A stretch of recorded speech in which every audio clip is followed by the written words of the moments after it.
မင်္ဂလာပါဒီနေ့6ရက်နေ့မနက်စောစော KNU တပ်မခွန်နယ်မြေ KNU ဌာနချုပ်ကိုတပ်မတော်ကနေပြီးတော့အသေးခံဒရုန်း3စီးနဲ့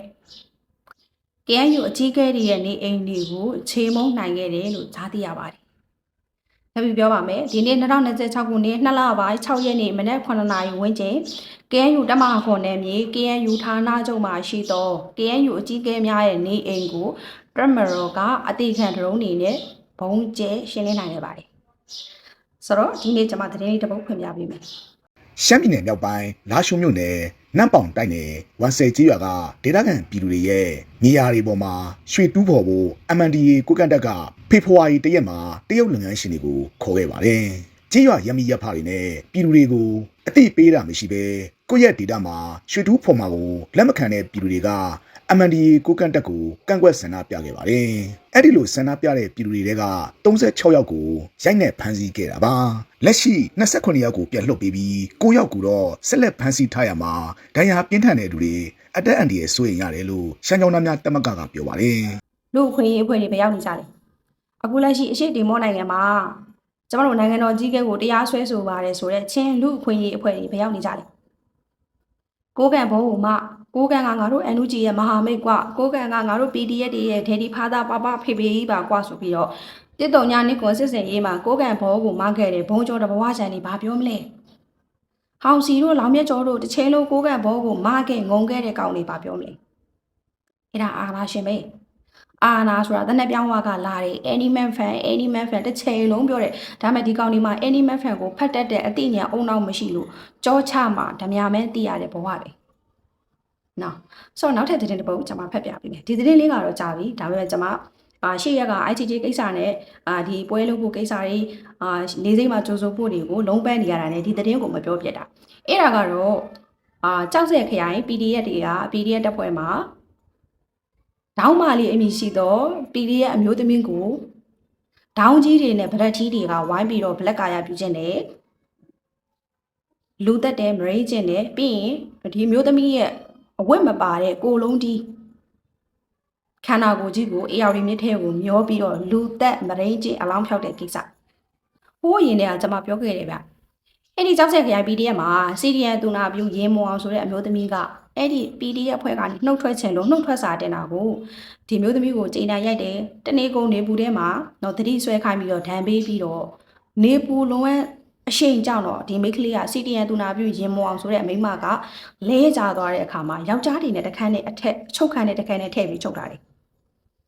နော်ဒါကျွန်မယဉ်ကျေးအောင်ပြောတာယောက်ျားတွေအများကြီးရှိတယ်အချုပ်ခန်းနဲ့မိန်းမတစ်ယောက်တည်းထည့်လိုက်ရင်ဘာဖြစ်မလဲဆိုတာခင်ဗျားတို့သိတယ်အဲ့ဒီအချိန်တုန်းကကြောက်စက်ခရိုင်မှတ်နှစ် PDF တရင်မှာ CDN တူနာပြူအမျိုးသမီးရင်မောအောင်ဆိုတဲ့မိန်းကလေးအဖွဲ့ကနှုတ်ထွက်ချင်တယ်လို့စာတင်တာကိုဒီလိုမျိုးအာနာရှင်ဆန်စွာလူမဆန်စွာညှိပန်းနှိပ်စက်နေတယ်လို့ကျွန်မပြောခဲ့တဲ့အခါကျတော့ဘုံကျုံတဘဝဆန်ဒီတစ်ဖွဲ့လုံးကကျွန်မကိုခွေးလိုဝိုင်းအောင်ကြတယ်ကျွန်မကအချက်လက်အတိအကျနဲ့ပြောတာနော်အဲ့ဒီမှာလောင်မြတ်ကျော်တို့ဟောင်စီတို့အဓိကသူတို့ဘုံကျုံတဘဝဆန်ဒီဟောင်းနာခင်ဗျားတို့သာအဲ့ဒီချိန်တွေကခင်ဗျားတို့အားပေးနေတဲ့ပြည်သူ့ကာကွယ်ရေးတို့ပြည်သူ့တော်လှန်ရေးတို့ဒီမိုကရေစီဘက်တော်သားတို့ဓမ္မဘက်တော်သားဆိုတဲ့ဟာတွေ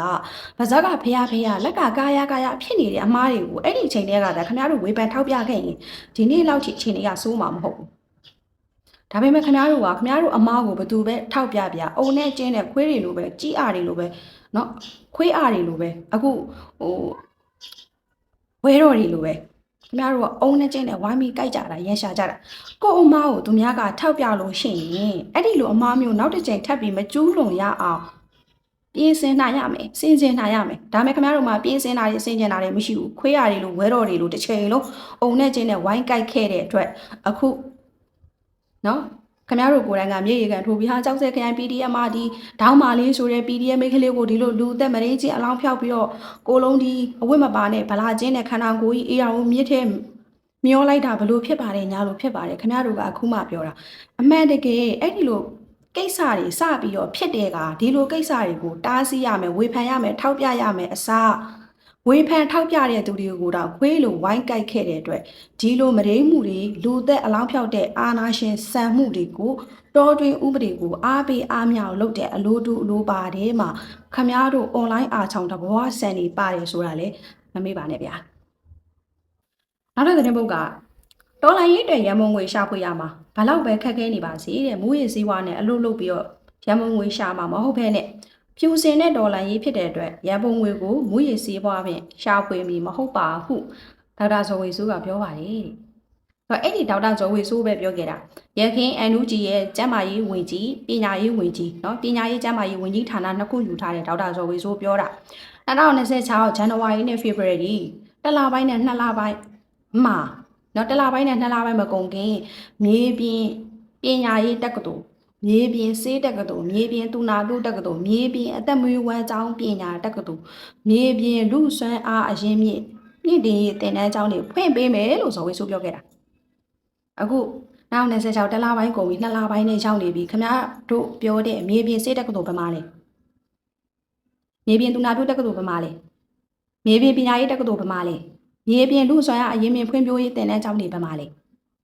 ခင်ဗျားတို့ကတရုံးစားလဲချီးမန်းမသိနှစ်တုံးစားလဲချီးမန်းမသိဆိုတော့ချီးကြိုက်လို့စားနေတဲ့အဖွဲ့တွေလိုပဲပြောရလိမ့်မယ်ထင်တယ်အခုလေဇော်ဝေဆိုကထပ်ပြီးပြောတယ်ဖြူစင်းတဲ့တော်လိုင်းရေးဖြစ်လို့မူရည်စင်းနဲ့ရမုံငွေရှာမှာမဟုတ်ပါဘူးဒါဆိုရင်ရင်းမပင် PD ရဲ့အမှတ်ဆန်ကတည်ရင်မှုရဲ့လက်မှတ်နဲ့ရင်းမပင် PDF တွေမူရည်စေးတွေမှောက်ကိုသွင်းလို့ချင်းနယ်ဆက်မှာချင်းတပုံ CNN ကဖမ်းဆီးရမိတယ်ခင်ဗျားတို့မှတ်မိတယ်နော်ချင်းတပုံ CNN ဖွဲ့ကရင်းမပင် PDF အမှတ်ဆန်ကတည်ရင်မှုရဲ့လက်မှတ်နဲ့ရင်းမပင် PDF တွေတည်လာတဲ့မူရည်စေးဝါတွေဖမ်းဆီးရမိတယ်အဲ့ဒီအချိန်တော့ခင်ဗျားတို့ NUG ကထညင်းတာဒါတည်ရင်မှုကမူရည်စေးဝါတည်ဖို့ပေးတာမဟုတ်ပါဘူးဒီလက်မှတ်ကလက်နဲ့ဝယ်ဖို့လက်နဲ့တည်ဖို့အတွက်လက်မှတ်ထိုးပေးတာပါမူရည်စေးပါတည်ဖို့မဟုတ်ပါဘူးဆိုပြီးပြောင်းလင်းပြောင်းစားလူငွနွားတွေပြောင်းရင်းနေအဲ့ဒီနောက်ကြတော့ဖုံးမနိုင်ဖိမရပေါ်လာတဲ့အခါမှာဟုတ်ပါတယ်ရမပီ PD အမတ်ဆန်ကတည်ရင်မှုလက်မှတ်ထိုးပေးလိုက်တာပါဒီ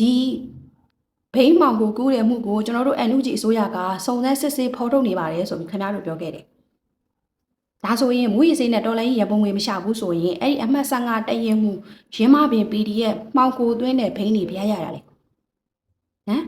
အဲ့ဒီဘိန်းတွေကဟိုးရှမ်းမြောက်ကနေပြီးတော့စကိုင်းုံတဲ့ပြီးစကိုင်းရနေပြီးတော့ချင်းတောင်တဲ့တာလားခင်ဗျားတို့ကိုယ်တိုင်ဘိန်းတွေကိုကိုယ်တိုင်စိုက်နေတာလားယခုလက်ရှိ NUG PDF ထိန်းချုပ်တဲ့စကိုင်းအညာဒေသမှာမူရည်စိတ်ကိုယ်တိုင်ထုတ်နေကြတာလားခင်ဗျားတို့ဘာလို့မဖော်ထုတ်တာလဲမူရည်စင်းနဲ့ရန်ပုံငွေမရှာဘူးဆိုရင်ရင်းမပင် PDF အမတ်ဆန်ကတည်ရင်မှုကိုယ်တိုင်လက်မှတ်ထိုးပြီး PDF တွေကိုယ်တိုင်ဘိန်းမောင်ကိုကူးလို့ချင်းတပုံဖွဲ့ဖမ်းဆီးရမိတဲ့ဘိန်းမှုကိုခင်ဗျားတို့ဘလို့စုံစမ်းစစ်စစ်အပြစ်ပေးအရေးယူလိုက်တယ်လေနော်အခုမှဖက်နှက်ကြားကနတ်စကားထွက်ပြီးလူကြားကောင်းအောင်အတန်ကောင်းမဟစ်နဲ့နောက်ဆုံးနေတဲ့သတင်းတစ်ပုဒ်ထပ်မံပြောပြပေးကြပါမယ်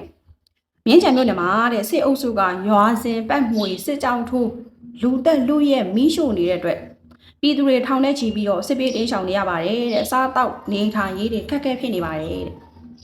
နော်သူတို့ပြောလိုက်တိုင်းမှာစစ်တပ်ကရွာစဉ်ပတ်မှွေစစ်ကြောင်းထိုးပြီးတော့ပစ္စည်းတွေလူရက်တယ်ဆိုတဲ့စကားကိုအမြဲတမ်းပြောတယ်ခမည်းတော်ပဲပြောတာကနော်စစ်တီဖြစ်လို့စစ်တပ်ကစစ်ကြောင်းထိုးလို့စဘာမဆိုင်ရဘူးလို့ပဲမဆိုင်ရဘူးလို့နှမ်းမဆိုင်ရဘူးလို့စီးပွားရေးလုပ်လို့မရဘူးလို့ပြောတာလေခမည်းတော်နော်စစ်ပေးဆောင်ဖြစ်နေလို့စားစရာမရှိပြီးထမင်းငန်းနေပါတယ်ပြောတာလေခမည်းတော်စစ်ပေးဆောင်ဖြစ်နေလို့ကုသစရာစေဝါမရှိပြီးဒုက္ခရောက်နေလို့လာပြီးတော့ကုညီပေးကြပါလို့အတနာခံတာလေခမည်းတော်တက်မတော်ကစစ်ကြောင်းထိုးတဲ့ခါကျတော့နေအိမ်တွေကိုလူရက်ပြီးတော့ပစ္စည်းတွေကိုလူရက်တယ်ဆိုတော့အဲ့ဒီလူရက်တဲ့ပစ္စည်းတွေကမိုးပေါ်ကကျလာကြတာလားမသိလို့မေးတာခဏတို့ပဲပြောတာနေကြလည်းမရှိဘူးစားကြလည်းမရှိဘူးစီးပွားရေးလုပ်ဖို့လည်းပဲစစ်ဖြစ်နေတဲ့အတွက်လေးရလွှားရတာနဲ့နှမ်းလည်းမဆက်ရဘူးပဲလည်းမဆက်ရဘူးစပားလည်းမဆက်ရဘူးပြောတာခမရတို့စစ်တပ်ကစစ်ကြောင်းထိုးတဲ့ခါကျတော့ပစ္စည်းတွေကိုလူရက်ပါတယ်လို့ဘယ်ပစ္စည်းကိုသွားလူရက်ရတာလဲခမရတို့မှာဘယ်နားမှာပစ္စည်းကြံသေးတာလဲနော်တခြားမကြည့်နဲ့အဲ့မြင်းဆန်တစ်မျိုးနယ်ထဲမှာပဲမြင်းဆန်ဆိုလည်းဒီလိုပဲအခုဆိုရင်တက်မတော်ကမြင်းဆန်မှာစစ်ကြောင်းထိုးပြီးတော့နယ်မြေရှင်းလင်းနေတယ်ဒါတက်မတော်ကအသာကြီးရနေတယ်ဒါပေမဲ့